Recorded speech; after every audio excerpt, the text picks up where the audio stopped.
শুনছেন আপনারা, এবং সেই সাথে আমি রাস্তাল আরও একবার আপনাদের সবাইকে স্বাগত জানাই। আশা করি ভালো আছেন, ভালোর দলে আছেন। কথা না বাড়িয়ে আমরা পরবর্তী ঘটনায় যাব, তবে তার আগে জানাই আমাদের সময় যারা স্টুডিওতে এসছেন তারা চমৎকারভাবে আপনাদের সামনে ঘটনা উপস্থাপন করেছেন। অনেকে এখন হয়তো স্টুডিওতে আসতে চান না। কবে থেকে এটা শুরু হলো সেই কোভিড অথবা করোনা মহামারীর পর থেকেই।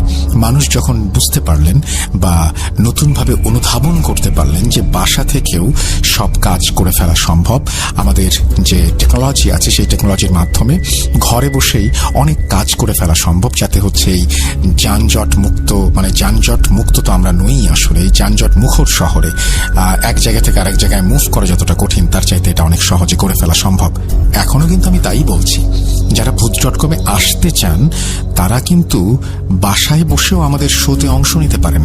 কিভাবে সেটা আমি বলবো। আমি আপনাদের সেই ব্যবস্থা করে দেব যাতে করে আপনারা বাসায় বসেই স্টুডিওতে অংশগ্রহণ করতে পারেন। সেজন্যই বলি, যারা স্টুডিওতে অংশগ্রহণ করতে চান দেশে কিংবা দেশের বাইরে, তারা কিন্তু সরাসরি আমার সাথেই ঘটনা শেয়ার করতে পারেন। শুধুমাত্র আপনাদের ইচ্ছাটুকু থাকলেই হবে। আর যারা সেটাও পারছেন না, চাচ্ছেন যে সুবিধাজনক কোনো একটা সময়ে আপনারা চান যে আপনার ঘটনাটি রেকর্ড করে ফেলবেন, তো রেকর্ড করে ফেলুন। আপনাদের প্রত্যেকের হাতে স্মার্ট ডিভাইস রয়েছে এবং সেই মোবাইল ফোনের মাধ্যমে কিন্তু আপনারা আপনাদের ঘটনা রেকর্ড করে অ্যাটাচ করে পাঠিয়ে দিতে পারেন ইমেইলের মাধ্যমে। তাহলেই আর কোনো ঝামেলা নেই। যাই হোক, আমরা আসলে খুবই বেশি জোর দিচ্ছি, নেক্সট কয়েক মাস জোর দেব অডিও ক্লিপের উপরে। সত্যি ভালো কিছু অডিও ক্লিপ আশা করি আপনাদের কাছ থেকে, চাই আপনাদের কাছ থেকে। চলুন কথা না বাড়িয়ে আরো একটি অডিও ক্লিপ শুনে আসি।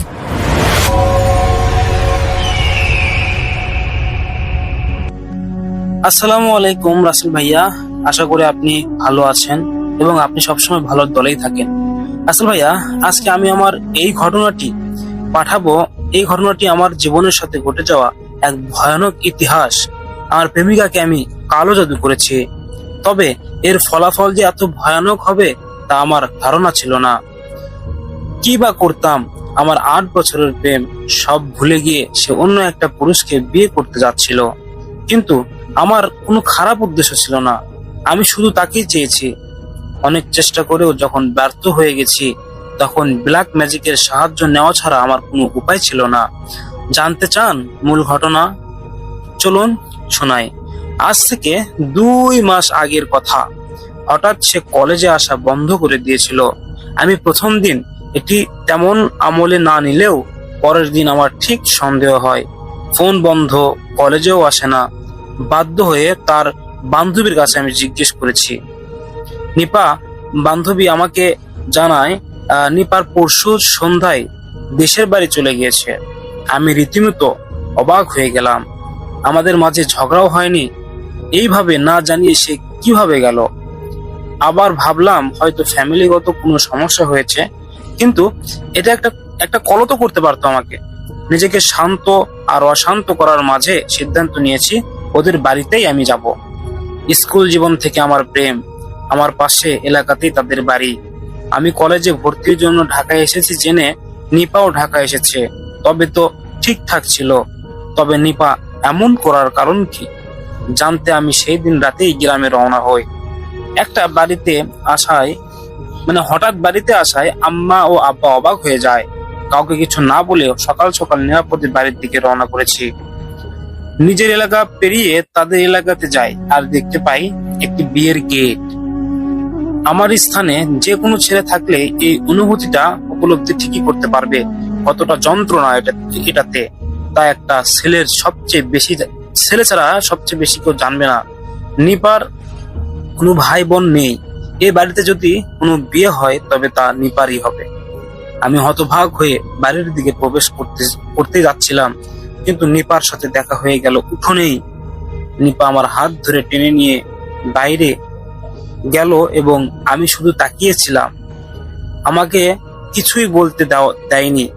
বাড়ির বাইরে এনে নিপা আমাকে মিষ্টি স্বরে বলতে থাকে, শোনো রাফি, আমি তোমাকে না বলে এসেছিলাম যাতে তুমি কোনো সমস্যা না করো। আমাদের মধ্যে যা ছিল সবকিছু ভুলে যাও। আজ আমার গায়ে হলো, তুমি আমার চেয়ে ভালো মেয়ে পাবা। দয়া করে এখন কোনো ঝামেলা করো না, চলে যাও প্লিজ। এসব কি বলছো নিপা? তোমার মাথা ঠিক আছে? 8 বছর ধরে ভালোবাসি তোমাকে, হুট করে তুমি বলছো আর সব ভুলে যাব? তাও এত সহজে? রাখো সব ভালোবাসা। তুমি বলো কি আছে তোমার?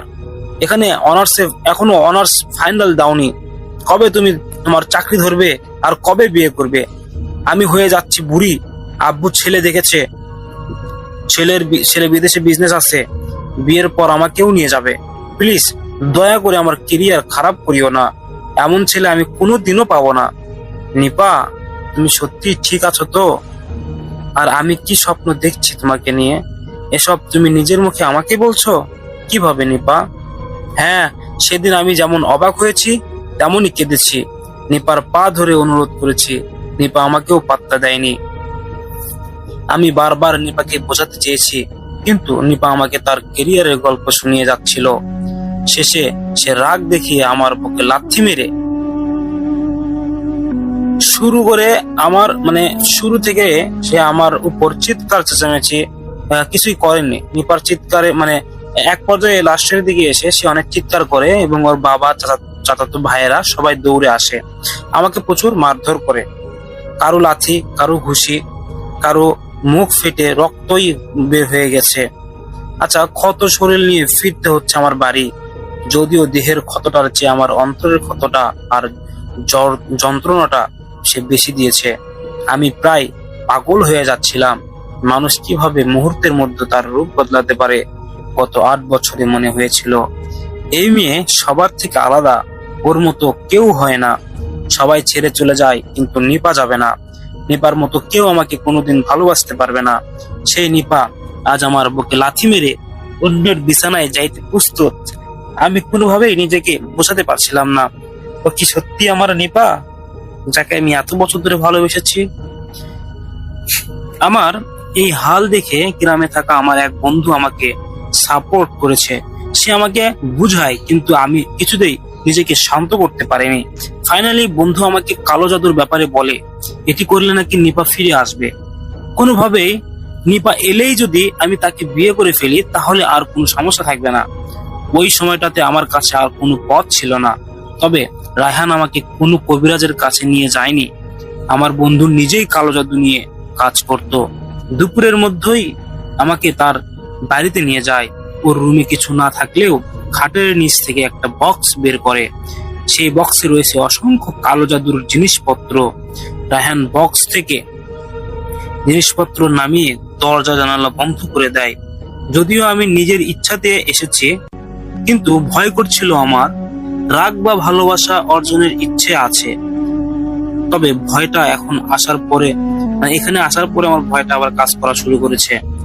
এখন অন্য কোনো পথ নেই, কি করবো? নিপাকে ছাড়া আর কোনোদিনও কোনো কিছুই ভাবতে পারি না। রায়হান দরজা জানালা বন্ধ করে রুমে 4টা মোমবাতি জ্বালায়। এক পাশে আমাকে বসায় এবং অন্য পাশে রায়হান বসে। বক্স থেকে বের করা কিছু সুতো রায়হান আমার হাতে বেঁধে দেয়। এরপর একটা বোতল থেকে কিছু পানি আমার গায়ে ছিটিয়ে দেয়। এগুলো শেষ করে রায়হান আমাকে বলে, এই পানিগুলো নাপাক পানি, মানে মানুষের মূত্র। আর সুতোটা মূত্র মৃত মানুষের হাড্ডিতে 21 বার বেঁধে নাপাক করা হয়েছে। এখন আমরা যে জিনকে ডাকবো, সেই জিন নাপাক স্থান পছন্দ করে। আর নাপাক মানুষের সাহায্যে আমি এখন মন্ত্র উচ্চারণ করব। আমার সাথে তুইও করবি, সেই মন্ত্র উচ্চারণ করবি। আচ্ছা ঠিক আছে, ও যেমন ভাবে বললো আমি সেভাবেই করলাম। আচ্ছা ঠিক আছে, আমার সাথে তুইও উচ্চারণ করবি। এটা না করলে সে আমার কাছে আসবে না বা তোকে কোনো সাহায্য করবে না। যখন মোমবাতি নিভে যাবে তখন তুই আমার কাছে সাহায্য চাইবি। তুই আমার কাছে, আমার বন্ধু আমাকে বলছে যে তুই আমার কাছে সাহায্য চাইবি। শুধুমাত্র একটা ইচ্ছা পূরণ করবে সে, যে জিনটা আসবে নাপাক জিন, সেটা আমাকে বুঝিয়ে দিয়েছে। এর বিনিময়ে যদি সে তোর কাছে কিছু চায়, তুই সেটা দিতে রাজি হবি। আর যদি না দিতে চাস, তাহলে বলবি তুই তোর জাদু বন্ধ করতে চাস। এইটুকু বলে রায়হান একটা কিতাব হাতে নেয়। এরপর কিতাব দেখিয়ে রেখে কিছু মন্ত্র উচ্চারণ করে। সাথে সাথে মন্ত্রগুলো আরবিতে, সমস্যা হবে তাই আমি উল্লেখ করছি না।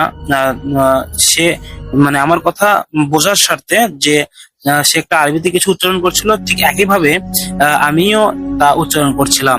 একটু পরে এভাবে যখন আমি উচ্চারণ করে যাচ্ছিলাম, একটু পরে আমার চোখের সামনেই মোমবাতিগুলো নিভে যায়। দরজা জানালা বন্ধ থাকলেও বাহিরের আলো মোটামুটি রুমে ছিল। সেই আলোতে আমি রায়হানকে দেখতে পাচ্ছিলাম। রায়হান আমার দিকে তাকিয়ে গম্ভীর স্বরে বলছে, বল তোর কোন ইচ্ছা আমি পূরণ করব।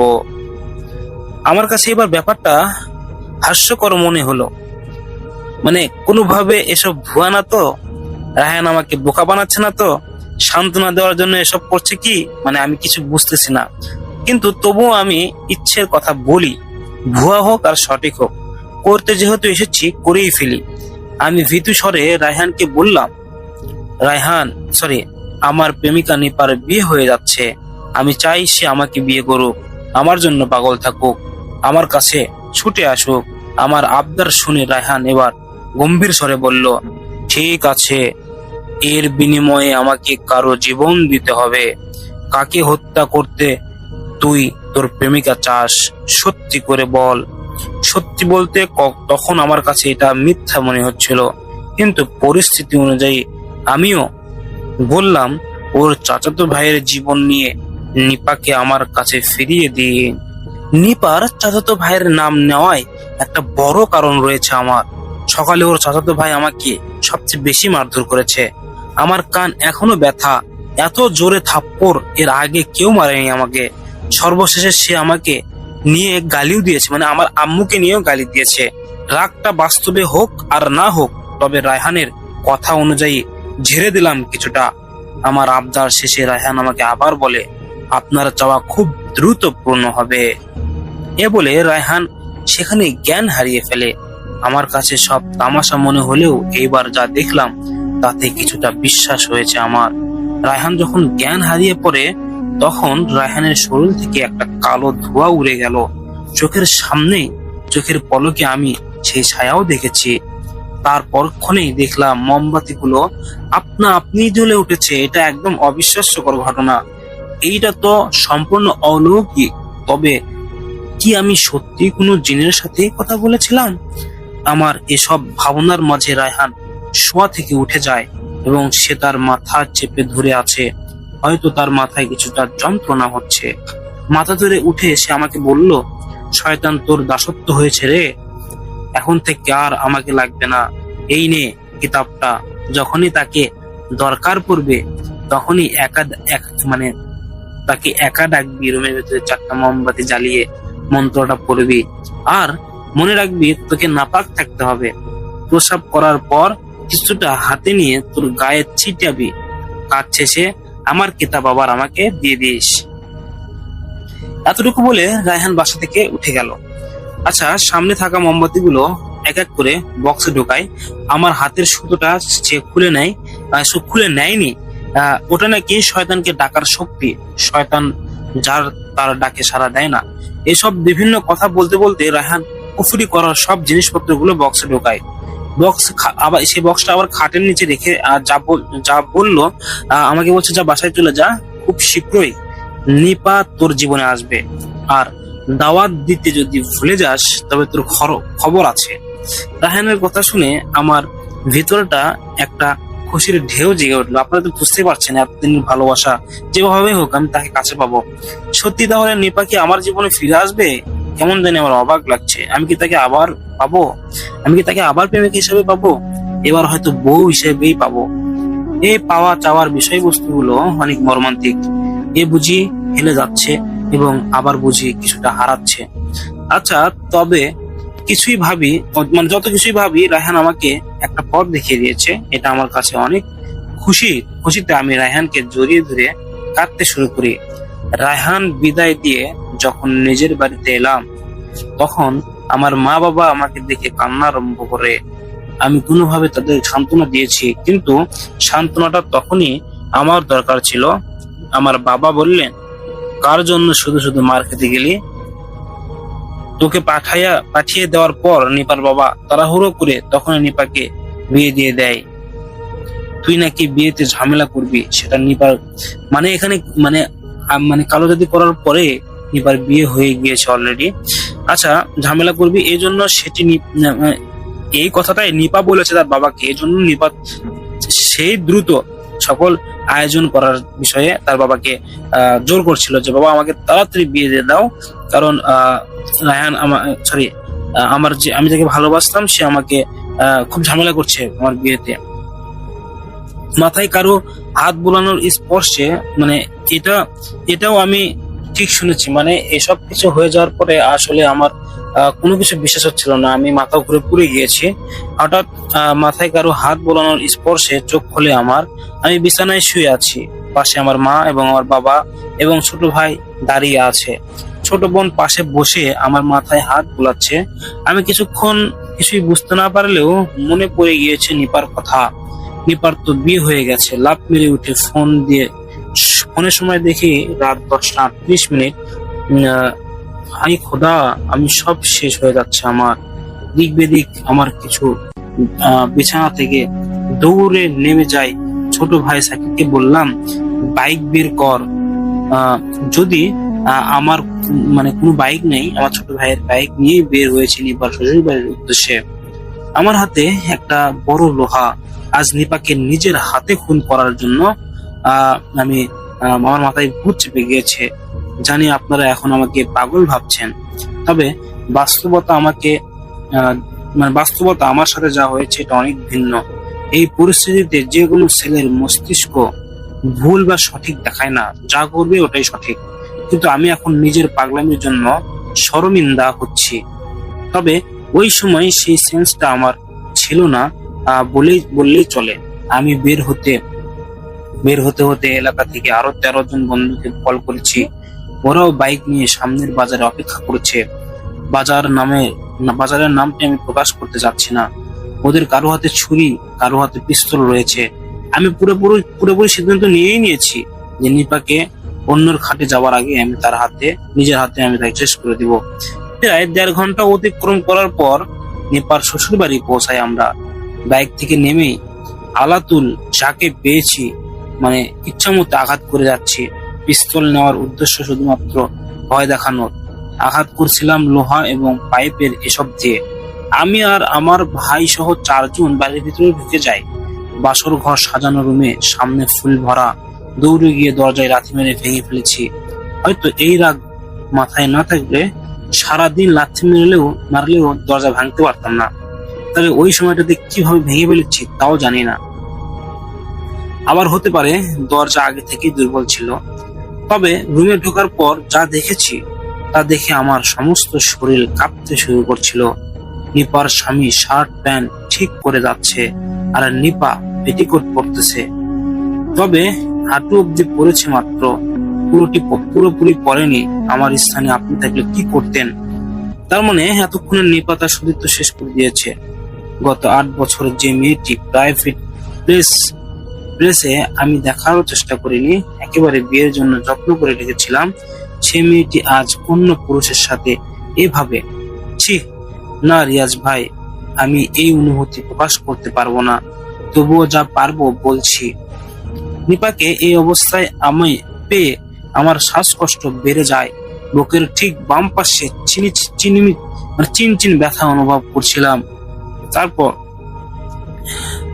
সত্যি আমার মাথায় কিছু কাজ করছিল না। আমার হাতে থাকা লোহা দিয়ে মন চাচ্ছিল নিজের বুকে নিজেই ছিদ্র করে ফেলি।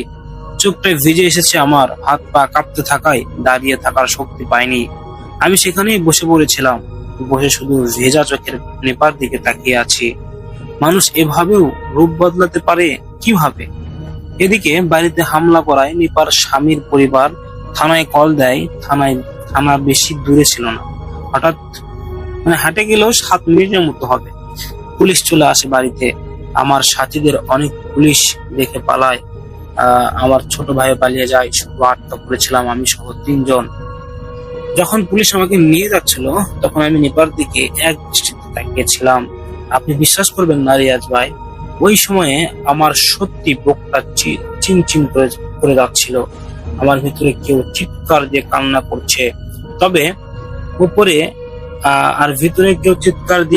করছে, তবে উপরে আমি একদম শান্ত ছিলাম, বসা ছিলাম, তাই দৌড়াতে পারিনি।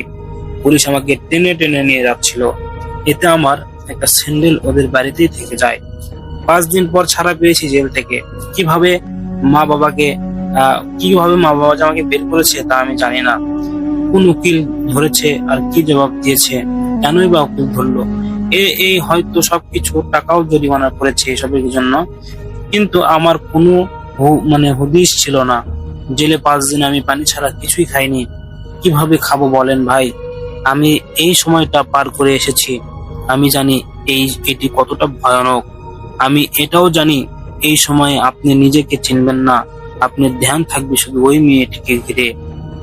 আমরা আরো কিভাবে শুধু ভেবেছিলাম, পুরনো দিনগুলোর কথাগুলোই স্মরণ করেছিলাম।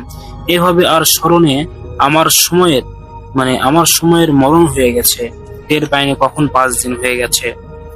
বাসায় যখন গাড়ি করে নিয়ে যাচ্ছিল আমাকে, আমি কারোর সাথে দোষটা কথাও বলিনি। কি বলবো, আমার কথা বলাটাও এখন যুদ্ধের সমান। বাসায় এসে নিজের রুমে গিয়েছিলাম। এরপর দরজা বন্ধ করে আমি ইচ্ছামতো চিৎকার দিয়েছি। আমার একটি চিৎকারে নিপার সাথে কাটানো 8 বছরকে দেখতে পাচ্ছিলাম। মনে সব কষ্ট আজ উড়াতে চাচ্ছি। জানি লোক আমাকে পাগল ভাবছে, কিন্তু আমি এটাও জানি এই চিৎকার তারাও দিত যদি তাদের সাথে আমার মতো কিছু ঘটতো। 15 দিন পর, অর্থাৎ নিপার বিয়ের আজ 20 দিন, আমার ছোট ভাই খবর পেয়েছে একটা। সে দৌড়ে এসে আমাকে বলে, ভাইয়া জানিস নিপার জামাই নিপাকে ডিভোর্স দিয়ে দিছে, ওদের ছাড়াছাড়ি হয়ে গেছে। ছোট ভাইয়ের মুখটাই কথা শুনে আমি কিছুটা অবাক হলাম, না খুশি হয়েছি। অবাক হলাম না খুশি হয়েছি, নাকি নিপা আফসোস করছি, নাকি আফসোস করছি, কিছুই বুঝতেছি না আসলে। কি ভাববো আমি বুঝি নাই। আমি কোনো রিয়াকশন দিব হতভাগ হয়ে আমি জানতে চাইলাম ঘটনার মূল কারণ কি। ছোট ভাই আমাকে কোনো উত্তর দেয়নি। সে শুধু ছাড়াছাড়ির খবরটাই পেয়েছে। আমি রুম থেকে উঠে বের হতে চাচ্ছিলাম, তখনই আমার বাবা বলে, যে মেয়েটার জন্য আজ তোর এই হাল হয়েছে, সে মেয়েটির জন্য তুই এখনো ছুটে যাচ্ছিস? আমার সামনে কথা একটাও বাড়িয়ে একটা বড় আমাদের কথা একবারও ভাবলি না? আমার বাবা মা কিভাবে বলছে, আমার কোনো মূল্য নেই তোদের কাছে? মানুষ আমাকে বাজারে সিসি করে যাচ্ছে। আমার কথা বাদ দিয়ে অন্তত তোর লজ্জাবোধ হওয়া উচিত। এত বড় অবিচার অপমান করার পরেও তুই ছোট লোকই কেন করে যাচ্ছিস বাবা? সেদিন আব্বুর কথায় আমার পা আটকে যায়, আর আমি যাইনি। কার জন্য যাব? যে আমাকে রেখে একটা পুরুষের বিছানায় গেছে তার জন্য? তবে সারাসারির কারণটা আমার জানতে ইচ্ছা হচ্ছিল। বাবার কথায় সেটাও আমি জানতে চাইলাম না, সোজা নিজের রুমে এসে পড়েছিলাম।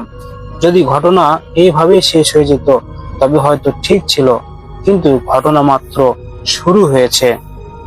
23 দিনের মাথায় ঘটে এক দুর্কল্পনা। আজ সকাল ভোরে আচমকা আমার ঘুম ভেঙে যায়। বাহিরে আলো পড়ছে বোঝা যাচ্ছে, কিন্তু বাড়ির সবাই ঘুম। আমার বুকের বাম পাশটায় চিনচিন ব্যথা উঠেছে। টেবিল থেকে পানির জগ নিয়ে আমি পানি খেতেই যাই, কিন্তু কলপারের দিকে আমি যখন যাচ্ছিলাম তখন আমি দরজা খুলে বের হলাম। দেখতে পাই আমার উঠানে নিপা দাঁড়িয়ে আছে। আমি নিজের চোখে বিশ্বাস করতে পারছিলাম না। নিপার এই হাল কেন হলো? চোখের নিচে কালো দাগ পড়ে গেছে। না শুধু কালো দাগ না, যেন কেউ কালি মেখে দিয়েছে। চেহারা শুকিয়ে পুরো শুককি হয়ে গেছে এবং গালের মাংস ঢুকে গিয়েছে। সব হাড্ডি ভাষা দিয়েছে, হাড্ডিগুলো বোঝা যাচ্ছে। শুধু তাই নয়, ওর হাত পা এমন চিকন হয়ে গিয়েছে যা কল্পনাও করা যায় না। এ নিয়ে নিপার 3টি রূপ দেখলাম, একটা প্রেমের সময়, একটা বিয়ের সময়, আর একটা এখন। এত রোগা কিভাবে হলো মেয়েটি? হাত থেকে আমার জগ পড়ে যায়। সেই জগের শব্দে হয়তো বাবার ঘুম ভেঙে গেছে। বাবা রুম থেকে বেরিয়ে এসে দাঁড়ায় আমার পাশে, কিন্তু সামনে নিপাকে দেখে বেশ রেগে যায়। দরজার সামনে পড়ে থাকা লাঠি হাতে নিয়ে বাবা নিপার দিকে তেড়ে যাচ্ছিলেন। আমার কিছু বুঝে ওঠার আগেই বাবা তেড়ে গিয়ে নিপার পায়ে লাঠি দিয়ে আঘাত করে। নিপা লাঠির বাড়ি খেয়েও আমার দিকে অপলক দৃষ্টিতে তাকিয়েছিল। আমিও ওর দিকেই তাকিয়েছিলাম। বাবা নিপাকে কড়া স্বরে বলছে, আমার ছেলের জীবন নষ্ট করে তুই আবার কেন আসলি? তোর বিদেশি জামাই নিয়ে তুই খুশি ছিলি তো, আবার তোকে ছেড়ে দিল কেন? চরিত্রহীন মেয়ে, বের হ আমার বাড়ি থেকে। কথাটা বলে বাবা নিপার ঘাড় ধরে ধাক্কাতে শুরু করে এবং আমি তাকে হতভম্ব হয়ে শুধু দেখছিলাম। নিপার ঘাড়ের দিকে তাকে হতভম্ব হয়ে শুধু দেখছিলাম। বাবা নিপার ঘাড় ধরে বাড়ি থেকে অনেক দূর টেনে নিয়ে যাচ্ছে। এরপর ছেড়ে চলে আসি, মানে আমি ওখান থেকে ঘুরে আসি। কিন্তু রিয়াজ ভাই হয়তো ভাবছেন এটা আমার অন্যায়, এটা আমি অন্যায় করেছি, কিন্তু রোগা অসহায় এই মেয়েকে কিভাবে তাড়িয়ে দেওয়া উচিত, এভাবে তাড়িয়ে দেওয়া উচিত হয়নি। ভাই, আমি আপনার উদ্দেশ্যে বলবো, আপনার ভালোবাসার মানুষ একটা অন্য পর পুরুষের বিছানায় যদি যায়, তার সাথে কয়েকদিন সংসার করে সতীত্ব দিয়ে দেয়, আপনি মেনে নেবেন? একটা মেয়ে তো কালো হয় হোক, মেয়ে যদি কালো হয়, সেই মেয়ে যদি সতীত্ব তার প্রিয় মানুষ না পায়, তবে এর যে বড় যন্ত্রণা কোনো মানুষের নেই। হ্যাঁ ভাই, আমি আপনার সাথে একমত। বাড়িতে আমার দিন কেটে যায় আরো কয়েকটি। 28 দিনের মাথায় খবর আসে নিপার চাচাতো ভাই মৃত্যুবরণ করেছে। এই সময়ে আমি জানতে পারি গত 28 দিনে কি কি হয়েছিল তাদের সাথে। যেহেতু আমরা মুসলিম, অবশ্যই একজনের জানাজায় যুক্ত হতে দ্বিধাবোধ করি না। আর সত্যি বলতে ব্ল্যাক ম্যাজিকের ব্যাপারে তখন আমার মাথায় কিছুই নেই। শুরুর দিন যে আমায় ব্ল্যাক ম্যাজিক করেছিলাম সেটি এক প্রকার ভুলে গিয়েছিলাম আমি। চাচাতো ভাই আমাকে মারধর করলেও মৃত্যুতে জানাজায় না গেলে বেয়াদবি হবে, তাই আমি ছোট ভাই আর আমার বাইক নিয়ে জানাজায় যাই। জানাজা শেষ করে যখন শেষবার ওর চেহারা দেখি, আমার মাথায় বাস ভেঙে পড়ে। এত কুৎসিত চেহারা কারো কিভাবে হয়? এই ছেলেকে 28 দিন আগে আমি অনেক স্মার্ট দেখেছিলাম, গাল ভর্তি মাংস আর ফর্সা স্বাস্থ্যের মালিক ছিল, এবং অথচ তাকে 80 বছরের একজন বুড়োর মতো লাগছে। গালে মাংস নেই বললেই চলে। কঙ্কাল চেনেন তো না? হ্যাঁ, পুরোপুরি কঙ্কালের মতো চেহারা, কালো হয়ে আছে পুরো চেহারা। দুই চোখ এত ভিতরে ঢুকে গেছে যেন আঙ্গুল দিয়ে স্পর্শ করা কঠিন হবে। তার মধ্যে চোখের চারপাশে কালো দাগ তো আছেই। ওর চেহারা দেখে আমার মনে পড়ে যায় ব্ল্যাক ম্যাজিকের কথা। তার মানে ব্ল্যাক ম্যাজিক কাজ করতেছে। ওর মৃত্যু আমার জন্যই হয়েছে। ভয় পেয়ে যাই আমি, রাগের মাথায় কি না কি করেছি। কিন্তু এসব আমি চাইনি, না আমি না চেয়েছিলাম, কিন্তু এখন সহ্য করতে পারছি না। আর সে কি আমার জন্যই মরেছে? সত্য নাও তো হতে পারে। কোনোভাবে আমি সেখান থেকে বাইরে আসি। জানা যায় এলাকায় আরো অনেক মানুষ জড়ো হয়। সেখানে আমার এক বন্ধু আছে। ছোট ভাইকে বাসায় পাঠিয়ে দিয়ে আমি বন্ধু রিফাত নিয়ে বাজারে আসি। চায়ের আড্ডা দেওয়ার নাম করে জানতে চাই নিপার চাচাতো ভাই কিভাবে মরেছে। তখন রিফাতের মুখে যা শুনলাম তাতে আমার দুনিয়া যেন ভোঁ করে ঘুরছিল। রিফাত যেভাবে বলেছে আমি সেভাবেই বলছি। নিপার বিয়ে যেদিন হয়েছে, মানে তুই যেদিন জেলে গিয়েছিলি, সেদিন রাতে নিপার চাচাতো ভাই প্রচন্ড বমি করে। রাতে তার হসপিটালে আনা হয়, কিন্তু লাভ হয়নি। কিছুক্ষণ পর বমি করেই সেচ্ছিল। ডাক্তার তাকে ঘুমের ওষুধ খাইয়ে দিয়ে তখনকার মতো কেটে পড়েন। সেদিন রাতে বাড়িতে আসার পর রিফাত অস্বাভাবিক আচরণ করছিল। বারান্দায় যে নিজে নিজে কি যেন বলে যাচ্ছিল। ওর পরিবার কিছু জিজ্ঞেস করলে সে শুনে না শোনার ভান করছিল। আচ্ছা, মানে এমন একটা ঘোরে ঢুকে গেছে সে। আবার পরের দিন সকালে সে নিজের হাতে নিজেই কামড়াতে শুরু করেছিল। রক্তাক্ত অবস্থায় তাকে নেওয়া হয়েছে হসপিটালে 2 দিন রেখে আবার যখন বাসায় নিয়ে আসে, তখন আবার পাগলামি শুরু করে দেয়। কাকে যেন ডাকে সে। আবার বাতাসের দিকে তাকিয়ে চিৎকার দিয়ে বলে, কে আপনি? কেন আসছেন? আমি কি ক্ষতি করেছি? এসব বলায় ওর পরিবার বুঝে যায় সে জিন ভূতের কবলে পড়েছে। এতটুকু বলেই রিফাত চায়ের কাপে চুমুক দেয়, আর আমি এক মনে ওর কথা শুনে যাচ্ছিলাম। রিফাত আবার বলতে শুরু করে গ্রামের হুজুর নিয়ে আসা হয়েছিল। তিনি নিপার বাসায় পা রাখার সাথে সাথে নিপার চাচাতো ভাই জোরে জোরে চিৎকার দিতে শুরু করেছে আর ইচ্ছা মতো ইমাম সাহেবকে গালাগালি করে যাচ্ছিল। যদি বসাতে যাই ইমাম সাহেবরা বা মা নিয়ে সে গালাগালি শুরু করে। ইমাম সাহেব বাসার ভিতরে এসে কি কি করছিল তা আর আমরা বলতে পারবো না। তবে ভিতরে আমার নিপার চাচাতো ভাইয়ের এক প্রকাণ্ড চিৎকার শুনছিলাম। কিছুক্ষণে সে ইমাম সাহেবকে গালি দিচ্ছিল, আবার কিছুক্ষণ যন্ত্রণার চিৎকার দিচ্ছিল। প্রায় আধা ঘন্টা রোকাইয়ার কাজ শেষ করে ইমাম সাহেব বাসা থেকে বের হয়। নিপার চাচার উদ্দেশ্যে ইমাম সাহেব বলেন, আপনাদের ছেলেকে কেউ কালো জাদু করেছে। কে করেছে তা বলতে পারবো না, তবে খুবই মারাত্মক জাদু করা হয়েছে। আপনারা ভালো কোনো কবিরাজের কাছে নিয়ে যান। ইমাম সাহেবের কথা মতো নিপার চাচা কবিরাজের খোঁজ লাগান। তিনি নিপার চাচাতো ভাইয়ের পাগলামি অনেকটা বেড়ে যায়। একদিন তাদের বাড়িতে চিৎকার শুনে আমরা সবাই দৌড়ে যাই। গিয়ে দেখতে পাই একটা কবিরাজ সেখানে আসছে, অর্থাৎ নিপার চাচা কবিরাজ নিয়ে এসেছে। তাই নিপার চাচাতো ভাই চিৎকার দিচ্ছে। আমাদের সামনে কবিরাজ কিছু গোলপাতা, গোলাপ জল এবং নিপার চাচাতো ভাইয়ের গায়ে ছিটাই। এরপর আগরবাতি জ্বালিয়ে তিনি কি যেন পরে। এদিকে নিপার চাচাতো ভাই বিছানায় ছটফট করে যাচ্ছিল। অনেকক্ষণ এভাবে কেটে যাওয়ার পর নিপার চাচাতো ভাই বমি করে দেয়। তখন একটি অলৌকিক দৃশ্য দেখতে পাই আমরা। নিপার চাচাতো ভাইয়ের মুখ থেকে একটা ভাজা ইঁদুর বের হয়। ভাজা বলতে একটা ইঁদুরকে ভাজা হলে যেমন হবে ঠিক তেমনই। এই দৃশ্য দেখে যেন আমারই বমি হতে যাচ্ছিল। ধীরে ধীরে মোট 2টা ভাজা ইঁদুর বমির সাথে বের হয়। তারপর সে শান্ত হয়ে যায়। এইটুকু বলে রিফাত একটু ব্রেক নেয়। আমি বুঝতে পারছিলাম ওর এখনো পেট গুড়গুড় করছে। কিছুক্ষণ চুপ থেকে রিফাত আবার বলতে শুরু করে, সেদিন রাতে নিপার চাচাতো ভাই ভালোই হয়ে যায়। কবিরাজ তার টাকা নিয়ে চলেও যায়। যাওয়ার সময় নিপার চাচাতো ভাইকে কেউ বান মেরেছে। কে মেরেছে তা কবিরাজ পরের দিন এসে বলবে। আপাতত রোগী সুস্থ। এইটুকু বলে তিনি চলে যান। আর আমারও যে হয় যে যাকে মেরেছিল বা বান মেরেছিল, বিকেলে আমার মা ওদের বাড়িতে থেকে শুনে আসবে। আমি মাকে জিজ্ঞেস করেছিলাম কবিরাজ কিছু জানিয়েছে কিনা। মা আমার কথায় উত্তর দেয় না। কবিরাজ ফোনে নাকি সকাল থেকে বন্ধ। দুপুরের খবর পেয়েছেন কবিরাজের মেয়ে মারা গেছে, আর কবিরাজ কল দিয়ে বলছে সে এই কাজ করতে চায় না। এতটুকু শুনে আমারও অনেক খারাপ লেগেছে। মাঝপথে কবিরাজ চলে গেল কেন, এটা সবার কাছেই রহস্যময়। নিপার চাচাতো ভাইও যেহেতু সুস্থ হয়ে গেছে, তাই এই ব্যাপারটা কেউ বেশি গায়ে লাগায়নি। কিন্তু নিপার চাচাতো ভাই দিন দিন শুকাতে শুরু করে।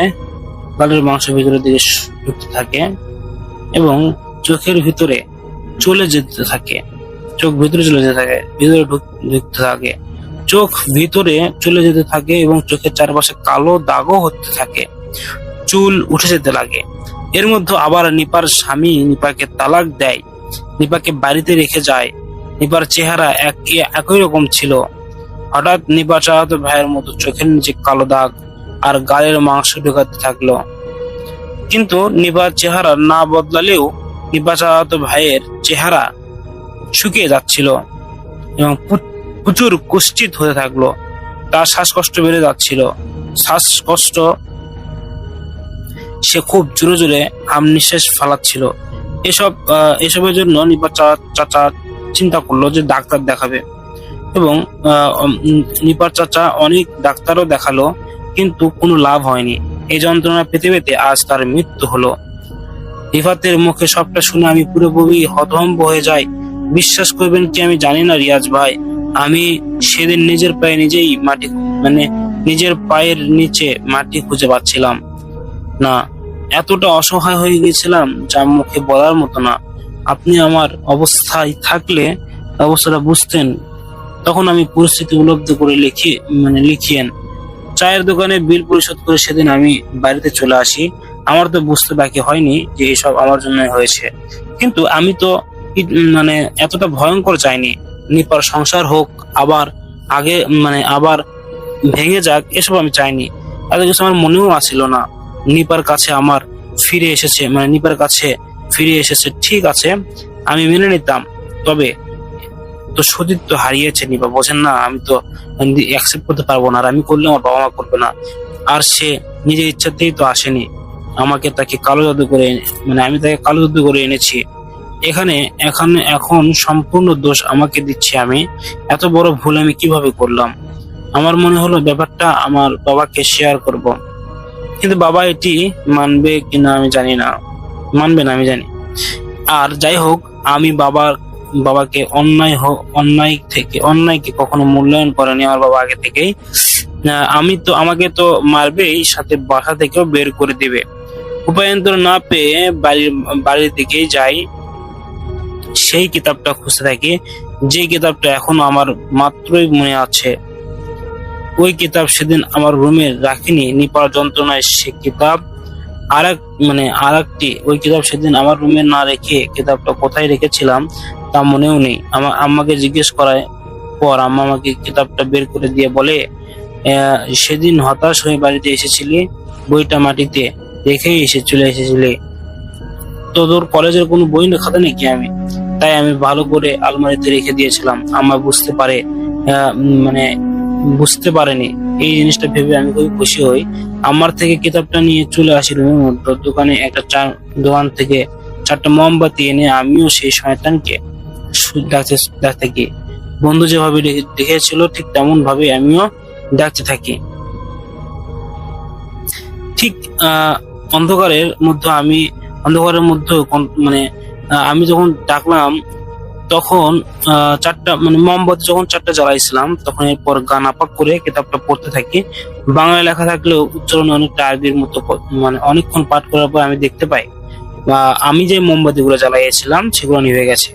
বুঝে যায় কাজ হয়েছে। আর যেহেতু রাত মধ্যই কারো কণ্ঠস্বর আমার কানে এসে লাগলে কথোপকথন গুলো ছিল এমন, আপনি কি আমাকে ডেকেছেন মালিক? হ্যাঁ হ্যাঁ, আপনি কি সে যাকে দিয়ে আমি ব্ল্যাক ম্যাজিক করিয়েছিলাম? জি মালিক, আমি আপনারই দাস বলছিলাম।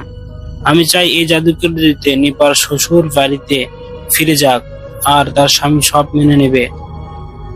ঠিক আছে মালিক, আপনার হুকুম আমি পালন করব, কিন্তু এর বিনিময়ে আপনি কার জীবন দিতে চান?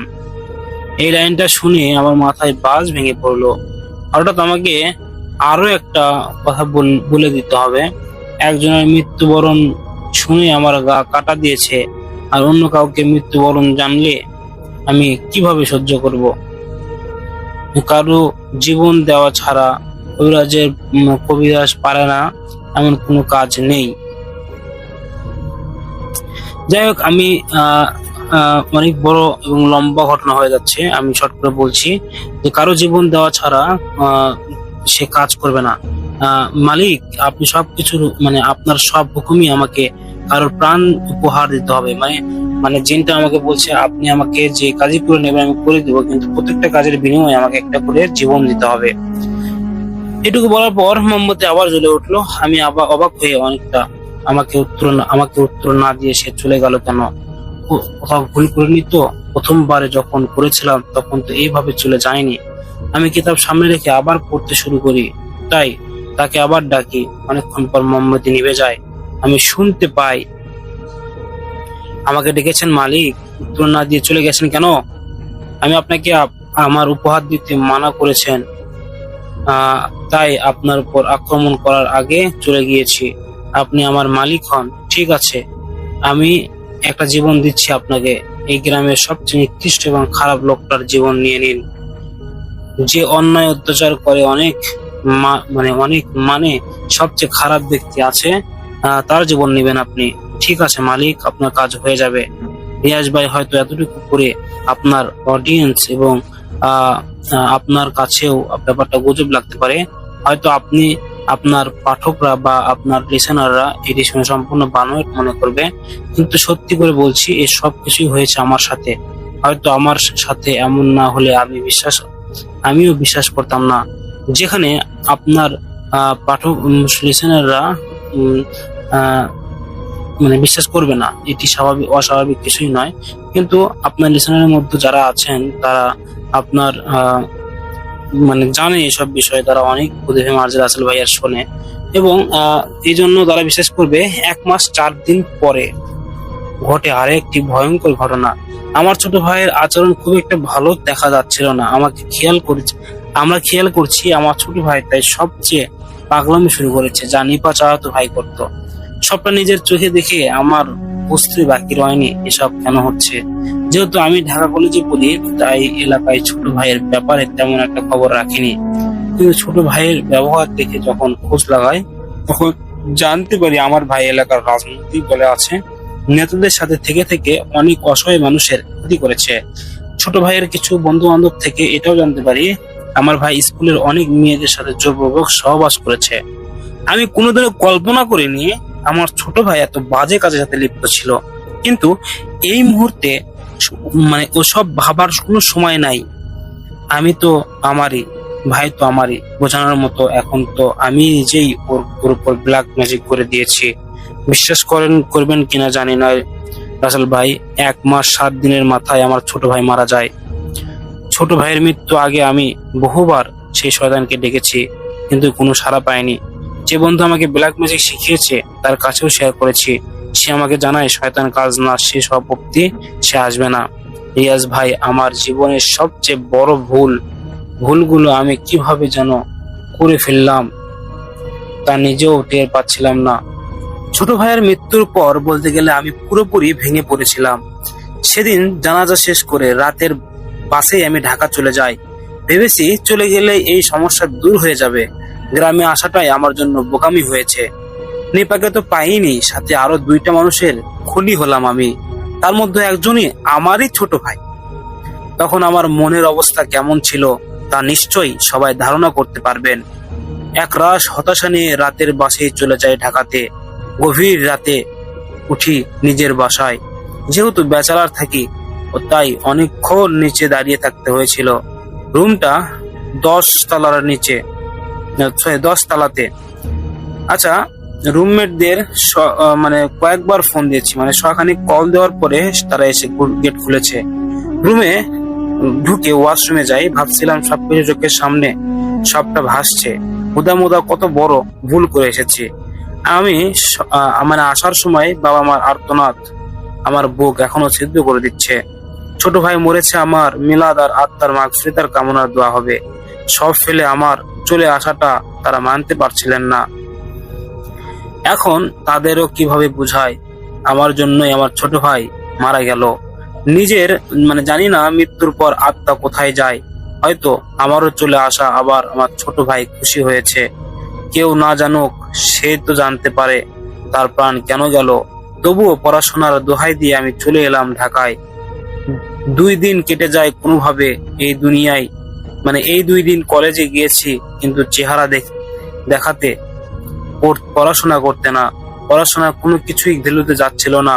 আমার চেয়ে হালকা ডিপ্রেশন থাকা শত স্টুডেন্ট পড়ায় মন বসাতে পারবে না। কারো অতীত, কারো ফ্যামিলির প্রবলেম, আবার কারো আর্থিক প্রবলেম। আমার মনে হচ্ছে সবার সবচেয়ে বড় ডিপ্রেশনে আমি আছি। নিজের ভাইয়ের খুনি নিজেই, নিজের প্রেমিকাকে অন্যর বিছানায়, এই চাপ নিয়ে আর কতক্ষণ থাকা যায়। 2 দিন পর এলাকায় থেকে কল আসে, নিপার স্বামীরা নিপাকে নিয়ে যেতে এসেছে। এ নিয়ে তাদের ফ্যামিলিগত আলাপ চলছে। খবরটা পেয়ে আমার কান্না করা উচিত নাকি খুশি হওয়া উচিত তা বুঝতে পারছিলাম না। একটা বেঈমানকে আমি সাহায্য করেছি, আবার দেখা যায় তার খারাপ দিনে আমি সৃষ্টি করেছি। এদিকে বেঈমানের জন্য নিজের ভাইকে কুরবানি দিয়েছি। আমার খুশি হওয়া উচিত নাকি কান্না করা উচিত? 2 নৌকায় পা দিয়ে সুখ কষ্টের মাঝে আটকে যাই আমি। না, আমি আর কোনো অনেক কিছুর মধ্যেও আটকাই। নিপার সংবাদ শুনে ছাদে বসে একটানা সিগারেট খাচ্ছিলাম। আকাশের দিকে 2 চোখ বিছিয়ে দিয়েছি। তারা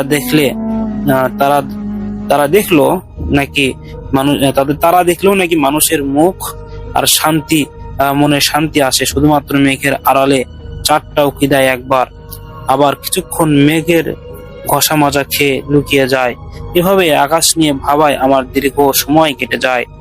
ঘরে থাকা অবস্থায় আচমকা একটা গরম বাতাস গায়ে লাগে। আমি ঘর থেকে বেরিয়ে আশেপাশে তাকাই। সোজাভাবে যদি বলি, মেঘ দেখে আমার বৃষ্টির অপেক্ষায় ছিলাম। খারাপ সময়ে বৃষ্টিতে ভিজতে দেখে অনেক মানুষকে কেন ভিজে হয়তো হালকা হতে চায়, আর নয়তো বৃষ্টির পানিতে নিজেকে পবিত্র করতে চায়। এতক্ষণ জুড়ে শীতল বাতাসই ছিল। এই শীতল বাতাসে গরমের অভাব স্বাভাবিক নয়, কিন্তু আমি যা পেয়েছি সেটা স্বাভাবিক নয়। একদম আগুনের তাপের মতো গরম লেগেছে। কিছুক্ষণ এদিক সেদিক তাকিয়ে আবার আকাশে মনোযোগ বসাতে যাব, তখনই পিছনে কিছু নড়ার শব্দ পাই আমি। ঘাড় ঘুরিয়ে পিছনে তাকিয়ে দেখি আমার থেকে কিছুটা দূরে একটা লোক দাঁড়িয়ে আছে। অস্পষ্ট। চেনেন? হ্যাঁ, অনেকটা অস্পষ্ট দেখতে। ছাদে আলাদা কোনো লোকের অবস্থা নেই, মানে আলোর অবস্থা নেই। ফোনের লাইট অন করে আমি সামনে তাকিয়ে দেখি কেউ নেই। অন্ধকারে মনে হলে অনেকেই হাতি ঘোড়াও দেখে, আমার কাছেও তেমনই মনে হলো। হয়তো ভুল দেখেছি। ফ্ল্যাশ লাইট অফ করতে আবার শরীরটা লোহার মতো শক্ত হয়ে যায়। জি রাসেল ভাই, লোহার মতো বলতে গেলে লোহার মতোই। আমি টের পাচ্ছিলাম দেহের সব অঙ্গভঙ্গ বা অঙ্গ প্রত্যঙ্গ অবশ হয়ে গেছে। আমি বসা থেকে লম্বা হয়ে ছাদে শুয়ে পড়ি। এই সময় আমার কেমন কেমন লাগছে আমি বলি, যখন একটা মানুষের বেশি জ্বর হয় আর সে শুয়ে থাকে সোজা হয়ে, মানে বুক থেকে কি যেন বেরিয়ে আসবে আর সারা শরীর ঘেমে একাকার হয়ে থাকে। আমার কাছে ঠিক তেমনটাই লাগছিল। শরীর নাড়াতে পারছিলাম না, মুখ দিয়ে আওয়াজ বের হচ্ছিল না, গা থেকে ঘাম ঢলমল করে বের হচ্ছে, গায়ের রগগুলো কেমন জানি হইতে শুরু করলো। তখন দাঁড়িয়ে গিয়েছিলাম আমি আমার সারা দেহ টান টান অনুভব করতে পারছিলাম। মৃত্যুর আগে একটা মানুষ যেমন ছটফট করে, অনেকটা তেমনই হচ্ছিলাম। তখন আমার কানে কেউ ফিস ফিস করে বলে, আমার আরো একটি জীবন চাই, আমাকে জীবন উপহার দিন মালিক। চোখ যেন খুলেছি, তখন রৌদ্র আমার গায়ে পুড়ে যাচ্ছিল। আমি যে ছাদে সেটি বুঝতে একটু সময় লেগেছে। পিঠের নিচে ভেজা ভেজা লাগলো। শোয়া থেকে উঠে দেখি আমি ছাদে জমে থাকা পানির উপরেই শুয়ে পড়েছিলাম। সাইড থেকে হাতিয়ে ফোনটা নিয়েছি, সময় দেখি সকাল 8টা বাজে। রাতে বৃষ্টিও হয়নি, তাই হয়তো ঘুমটাও ভাঙেনি। এসব যখন ভাবছিলাম তখন আমার মনেও নেই যে রাতে কি হয়েছিল আমার সাথে। আমি বসা থেকে উঠতে গিয়ে হাঁটুতে একটা টান খাই। সারা রাত সোজা হয়েছিল, তাই ওইভাবেই ভালো অনুভব করছি। বাঁকা করতেই টান খায়, আর তখন আমার মনে পড়ে যায় রাতের কথা। ধীরে ধীরে সবটা মনে পড়ে যায়। কানে কানে সে বলেছিল তার আরো একটি জীবন লাগবে। হ্যাঁ, আপনাদের মতো ব্যাপারটা আমিও স্বপ্ন ভেবেছি, কারণ আমি তো সেই শয়তানকে ডাকিনি। আর কিতাব তো রেখে এসেছি বাড়িতে, তাকে না ডাকলে তো সে আসবে না। তার মানে সত্যি এইটা স্বপ্ন ছিল। স্বপ্ন ভেবে আমি ছাদ থেকে নেমে চলে আসি রুমে। রুমমেট যারা আছে তাদের কেউ ফ্রেশ হচ্ছে, কেউ রান্না করছে, আবার কেউ রুমে ফোন চালাচ্ছে। এখানে সবাই আমরা ক্লাসমেট না, কেউ দোকানে চাকরি, কেউ রাস্তায় হকারের দোকান, আবার কেউ আমার সাথে পড়াশোনা করে। আমি আমার ব্যাগের কাছে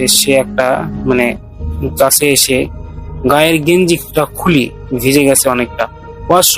ওয়াশরুমে যে আছে সে বের হলে আমি গোসল করব, তাই গায়ের গেঞ্জি খুলে ব্যাগ থেকে গামছা আর লুঙ্গি বের করতেই চেন খুলি। আর তখন যা দেখি রাসেল ভাই, বলতে গেলে মুখে আটকাচ্ছে। আমি এই অবধি যা যা ঘটনা বললাম তা সত্যি সব অবিশ্বাস্যকর। আমি ব্যাগ খোলার পর আমার ব্যাগে আমি সেই কিতাবটা দেখতে পাই, যে কিতাব কাছে থাকলে সেই শয়তানটি ওই সাথে সাথে ঘোরে। আচ্ছা, মাথা ঝিম ধরে যায়। সাথে সাথে আমার কোনো এক অজানা মায়া আমাকে টানছিল। তখন কিতাবের দিকে তাকিয়ে এক প্রকার হিপনোটাইজ হচ্ছিলাম আমি। কয়েক মুহূর্ত বাদে ওয়াশরুমের দরজা খোলার শব্দে আমার ঘোর ভাঙে। আমি চমকে উঠি। সেখানেই আমাকে চমকে দেখে রুমমেট সবাই আমাকে দিকে তাকিয়ে আছে। ওদের কিছু বুঝতে না দিয়ে আমি তাড়াহুড়ো করে ব্যাগের চেন আটকাইয়া এরপর লুঙ্গি গামছা নিয়ে চলে যাই ওয়াশরুমে। সেদিন সারাটা সময় আমি একই রকম ছোটখাটো অস্বাভাবিক অনুভব করছি। সারাটা দিনই আমার এভাবে গেছে। আমি আমার সাথে কেউ আছে বা দূর থেকে কেউ আমার দিকে তাকাচ্ছে, আমাকে কেউ লুকিয়ে লুকিয়ে দেখছে, এরকম বিভিন্ন ছোট ছোট আতঙ্কের মাঝে আমি ছিলাম। যদিও আমি কাউকে দেখতে পাইনি, কিন্তু আমার মনে সারাদিন এসবই ছিল।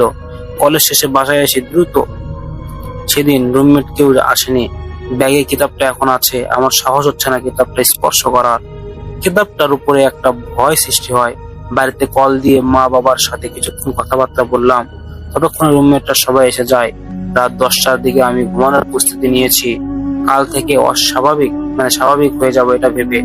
এমন একটি আশা ছিল, কিন্তু অর্ধ ঘুমন্ত অবস্থায় আমি বিছানাতেই বমি করা শুরু করি।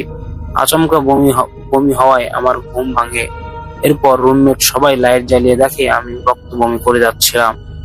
কুফরিটা যে কত বড় একটা ভয়ানক বিষয় আমি তখন টের পাচ্ছিলাম। কুফরি করেছি, আমি যাদের কুফরি করেছি তারা ক্ষতিগ্রস্ত, আর আমি তো হচ্ছি। হয়তো নিয়ম পুরোপুরি জানি না বলে আমার ক্ষতি হচ্ছে। আমার রক্ত বমি দেখে রুমমেটরা সবাই আমাকে হাসপাতাল নিয়ে যাওয়ার কথা বলা বলি করছে। এর মধ্যে যেই ভাবাভাবি সেই কাজ। এই জগৎটা এই জগৎটা আমরা দেখি কেমন, আসলে কি তেমন? চোখের সামনে দেখতে পাই গাছগাছালি, নদী নালা, বসত বাড়ি। দিনের শুরু আর সূর্যের আলো উপলব্ধি হয়, আর অন্ধকারে নেমে আসে ঘুম। শহরে সবাই পড়াশোনা, কারো পেটের জন্য যুদ্ধ। আসলে কি এমন? এর বাহিরেও কিছু নেই কি? হয়তো বললে ভুল হবে, এর বাইরে অনেক কিছু আছে। অনেক কিছু আমাদের আশেপাশে ঘুরে বেড়ায়, আমরা তাদের খালি চোখে দেখি না, কিন্তু তারা আমাদেরকে দেখে। আমাদের নিত্যদিনের সঙ্গী তারা। ঠিক হচ্ছে কারো উপকারে, আবার কারোর উপকারে। আমি রাফি হয়তো সে উপকারের লিস্টে পড়ে গিয়েছিলাম। একটা মানুষকে পাবার জন্য 2টা মানুষকে খুন করেছি, তবুও সেই মানুষটিকে পাইনি। পাওয়া না পাওয়ার মধ্যে নিজেকেও এখন হারাচ্ছি। গত 3 দিন ধরে আমি হসপিটালের বেডে শুয়ে আছি। আমার চিকিৎসা চলছে ঠিকই, কিন্তু আমি জানি ডাক্তাররা ভুল রোগের চিকিৎসা চালাচ্ছে। ওনাদের ভাষ্য মতে আমার মাথায় ডিপ্রেশন অনেক, পেশার মাত্রাধিক ভাবনা করছি, তাই মস্তিষ্ক চাপ পড়েছে। এর কারণে আমার শরীর দিনের পর দিন দুর্বল হয়ে যাচ্ছে। এই অদ্ভুত ব্যাখ্যা আমার দেখাতে সবটা অলৌকিক কিছু, কিন্তু বিজ্ঞানীদের ব্যাখ্যায় আমি একটা পাগল। হয়তো পৃথিবীতে যাদের আমরা পাগল বলি তাদের মধ্যে 40% মানুষ পাগল নয়, ওরা সুস্থ, কিন্তু সোসাইটি আর বিজ্ঞান ব্যাখ্যায় তারা পাগল। যেমন এখন আমাকে পদবি দিচ্ছে যে আমি পাগল। আমার রুমমেটরা এর মধ্যে একজন আমার এলাকার, তাই তার সুবাদেই রুমটা পেয়েছি। বাড়ি থেকে বাবা টাকা পাঠাচ্ছেন, আর এলাকায় ছেলেটা আমার চিকিৎসা চালাচ্ছেন। গতকাল রাতে আমি ডাক্তারের সাথে হামিদের কথা শুনেছি। ডাক্তার হামিদকে বলছিল আপনার রোগীকে কোনো ট্রিটমেন্ট করতে হবে। ওনার মাথায় সমস্যা আছে, যেখানে যে কোনো সময় মানসিক ভারসাম্য হারাতে পারে। আমি চাই না আপনার বন্ধু পাগল হয়ে যাক। ডাক্তারের কথাটা আমার তাদের অগোচরে নিচ্ছিলাম, আমি তাদেরকে না জানিয়ে লুকিয়ে শুনছিলাম। আমাকে ঘুমন্ত ভেবে তারা আলোচনা করছিল। বুঝেই যাই তারা আমাকে পাগল ভাবছে। আজকে হয়তো আমাকে ছেড়ে দিবে, এরপর কোন পাগল ডাক্তারের কাছে নিয়ে যাবে আল্লাহ জানে। পাগলের ডাক্তারও আমাকে বিজ্ঞানের ব্যাখ্যায় পাগল পদবি দিবে। এটা অনেক আগেই হয়তো অনেকেই হয়তো বলবে রাফি পাগল, কিন্তু রাসেল ভাই ওই সময় এসব নিয়ে আমার তেমন একটা মাথা ব্যথা ছিল না। আমার শুধু ওই ব্যাপারটা মাথায় গজগজ করছিল, আমাদের আমার আদেশ ছাড়া শয়তান কেন এলো, আর জীবন চাচ্ছে কেন। বিকেল হতেই বন্ধু হামিদ আমাকে বাসায় নিয়ে আসে। বাটা শোরুমে চাকরি করে সে, তাই বেশি সময় একটা পায় না। বের হবার পর হামিদ বলে, তোর বাবার সাথে আমার কথা হয়েছে, তোকে আরেকজন ডাক্তারের কাছে নিয়ে যেতে হবে, কিন্তু আমার ছুটি হবে না কাল। আমি আগামী শুক্রবার মার্কেট অফ আছে, আমি শুক্রবারে তোকে নিয়ে যাব, আপাতত রেস্ট কর। আর এই কয়দিন কলেজে যাদের দরকার নেই, এক গাদা শাসন বাক্য ছুঁড়ে হামিদ চলে যায়। আমি ওর কথা শুনে বুঝে যাই সে কোনো ডাক্তারের কথা বলছে। তার আমার বাবাও জানেন ব্যাপারটা। বাবা যেহেতু জানেন, মাও এতক্ষণে জেনে গেছেন আমি পাগল। কয়েকদিন ভাববো আমি। একদিনে প্রেমিকাকে হারাবার যন্ত্রণা, অন্যদিকে কয়দিকে ভাববো ভাই? একদিকে প্রেমিকাকে হারানোর যন্ত্রণা, অন্যদিকে আমি খুনি, আবার এদিকে পড়াশোনার চাপ, আর এদিকে আমি হয়ে গেলাম পাগল। নিজেকে নিজেই চিনতে হয়তো ভুলে করে যাচ্ছি বারবার। নিজের অস্তিত্বকে এক প্রকার হারাতে বসেছি। এই সময়টাও আপনার আপনার এই গল্পটি আমি শুনছিলাম। মানে বাসায় দেখি কেউ নেই, নিজে একটু বাসার নিচে একা একা আসি, 4টা মোমবাতি নিয়ে আবার যাই রুমে। ব্যাগ খুলে দেখি কিতাবটা এখনো ওইভাবেই রয়েছে। আগের মতো সব ঠিকঠাক ঠিক করে আমি নিজেকে প্রস্তুত করি। এরপর কিতাব পড়তে শুরু করাই, দেখতে পাই মোমবাতি নিভে গেছে। আমি চুপ হয়ে তার কণ্ঠস্বরের অপেক্ষা করছিলাম। তখন সে আমাকে বলে, আপনি আমাকে ডেকেছেন মালিক? হ্যাঁ ডেকেছি, কিন্তু আপনার সাথে আমার কিছু কথা আছে, আমার কিছু প্রশ্ন জানতে হবে। বলুন মালিক। আমার সাথে যত কিছু হচ্ছে এসব কি আপনি করছেন, নাকি আমি সত্যি পাগল হয়ে গেছি? মালিক, ওসব আমি করছি। আমি ক্ষুধার্ত, আমার কারো জীবন লাগবে। আপনি ক্ষুধার্ত হলে আমি কেন আপনাকে জীবন দিব? আপনার শক্তি আছে, যাকে ইচ্ছে তাকে মারুন, ওটা সম্পূর্ণ আপনার খুশি। আমার কাছে কেন যাচ্ছেন? আপনার অনুমতি ছাড়া আমি কারো প্রাণ নিতে পারি না মালিক। আপনি কি আমার কথা বুঝতে পারছেন না? আমার অনুমতি লাগবে কেন? আমি প্রাণ দেওয়ার কে? হ্যাঁ, আপনার অনুমতি নিয়ে যদি কারো প্রাণ আনি, এতে আমার পাপ হবে না। যা হবে আপনার হবে। আমি আমার জীবনের কোনো পাপ করিনি। আমাকে দিয়ে সব করাইছে সবাই। আল্লাহ, এ কোন বিপদে পড়লাম! মানুষ হত্যা করছেন আপনি, আর বলছেন আপনি পাপ করছেন না? জি, ওই কারণ ওই হত্যা আপনি করিয়েছেন, আমি করিনি। আচ্ছা, সব মানলাম। আমার উপকার করতে গিয়ে আপনি কারো প্রাণ নিচ্ছেন বিনিময়ে, কিন্তু এখন তো আমি কোনো কাজ করছি না, এখন প্রাণ চাচ্ছেন কেন? আপনার সাথে থাকার বিনিময়ে আমি প্রাণ চাচ্ছি। আপনি কি জানেন না মালিক দাসকে পরিচালনা করে? আপনি আমাকে ক্ষুধার্ত রাখতে পারেন না মালিক। কিন্তু আমি তো আপনাকে চাই না, আর না আমি আপনার মালিক। চলে যান আপনি, দরকার নেই আপনাকে আমার। অনেক করেছেন আমার জন্য, আল্লাহর দোহাই লাগে, চলে যান। মোমবাতিগুলো নিচ থেকে আবার জ্বলে উঠলো। আমি ধরেই নিয়েছি এবার সমস্যা নেই কোনো, শয়তান চলে গেছে। উঠতে যাব তখনই মোমবাতি আবার নিভে যায়। এদিকে সুইচ হাতের নাগালে থাকায় আমি ওঠার গতিতে বাতিতে সুইচ দিয়ে ফেলেছিলাম। বাতিও জ্বলে ওঠে, মোমবাতি নিভে যায়। তখন আমি লাইটের আলোতে দেখি একটা কালো কুচকুচে বিড়াল 4টা মোমবাতি ঠিক মাঝখানে বসে আছে। চোখের পলকটা ফেলার আগেই বিড়ালটা এক লাফ দিয়ে বাতির দিকে উল্টো দিকে উঠে যায়। এই পুরো দৃশ্যটা দেখে আমি সেকেন্ডের মধ্যে বিড়ালটা যখন শূন্য লাফ দিয়ে বাতির দিকে উঠছিল, একটা মানুষের মতো কালো কিছুকে আমি দেখতে পাই। ফ্লোরে তো বিড়াল ছিল, কিন্তু শূন্যে সে একটা কালো মানুষের রূপ নিয়েছে। এদিকে 1 সেকেন্ড পার হয়ে বাতিটা ফেটে আরো নিভে যায়। তারপর সেকেন্ডে পর বাতিটা ফেটে নিভে যাওয়ার পর আর কিছুই চোখে পড়েনি আমার। ব্যালেন্স ঠিক রাখতে পারিনি, আমি ফ্লোরে পড়ে যাই। হামাগুড়ি দিয়ে মোমবাতিগুলো খুঁজবো, তার আগে আমার পিঠে ঘাড়ে কেউ যেন জোরে জোরে মারছিল। হাস্যকর লাগছে, তাই না? যদি আমার স্থানে থাকতেন না, তাহলে বুঝতেন এটি হাসির জন্য উপযুক্ত বাক্য কিনা। এই ঘটনা গ্রামে যারা থাকেন তারা সচরাচর দেখেছেন হয়তো। যারা এসব ব্যাপারে জানেন তারা হাসবেন না, আর যারা এখন পর্যন্ত সবটা ভুয়া মনে করছেন তারা, আমি জানি তাদের ঠোঁটের কোনায় মৃদু হাসি রয়েছে। ব্ল্যাক ম্যাজিক কতটা যে ভয়াবহ তা ভিকটিম ব্যতীত অন্য কখনোই মানুষ মেনে নিতে পারবে না সহজে। আজ থেকে 30 বছর আগে যাদের নাম করণ করা হতো, সেই নামগুলো আপনাদের মনে আছে? আপনার দাদা দাদির নাম, কিংবা তাদের মা বাবার নাম? চিগিনা, গোলবাহার, বাতি, কল্লা, বদনা ইত্যাদি নাম। এই যুগে মানুষ শুনলে হাসে, অথচ সেই যুগে মানুষের নামগুলো ছিল জনপ্রিয়। আচ্ছা, মানুষ হাসতো না এসব নামে। কেউ এই নামে চিঠি এসেছে শুনেই অন্তর জুড়িয়ে দিত। এই নামে ডাকলে কারো ভিতরে মোচড় সৃষ্টি হতো। আর এই যুগে আপনারা হাসেন। একটা উদাহরণ দিলাম, সেই যুগের গানের নাচ দেখে আপনারা হাসছেন। হাসেননি? আমি জানি একবার হলেও হেসেছেন। আমি জানি ওই সময়ের মানুষ এই নাচের জন্য মায়ায় পড়ে মরিয়া ছিল।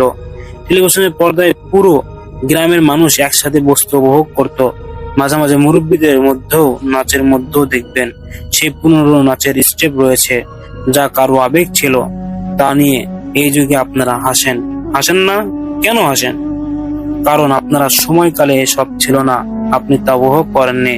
আপনি বর্তমান সময়ের অভ্যস্ত, বর্তমান সময়ের নামক অভ্যস্ত। এসবের জন্যই বললাম, আমার হাল শুনে যাদের হাসি পাচ্ছে তাদের জন্য। আমি এই সময় পার করেছি, তাই আমার ভয় হচ্ছে।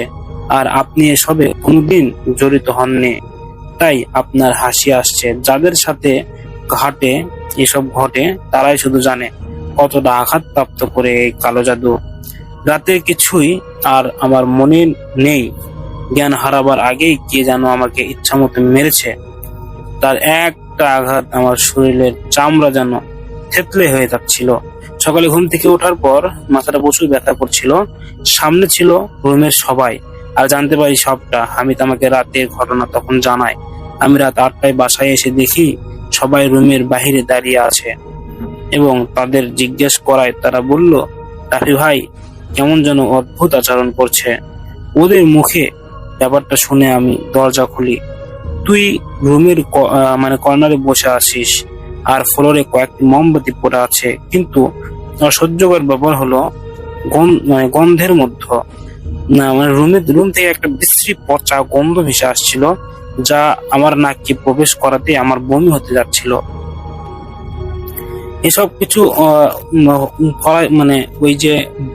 ওই যে পিশাচ আসছিল, তার সে যে নাপাক পিশাচ, এই জন্য তার গন্ধেই আর কি এটা হয়।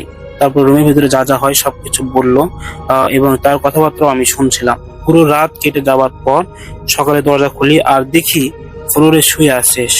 এরপর আমরা তোকে ধরাধরি করে বিছানায় উঠাই। তারপরে যখন তুই করছিলি,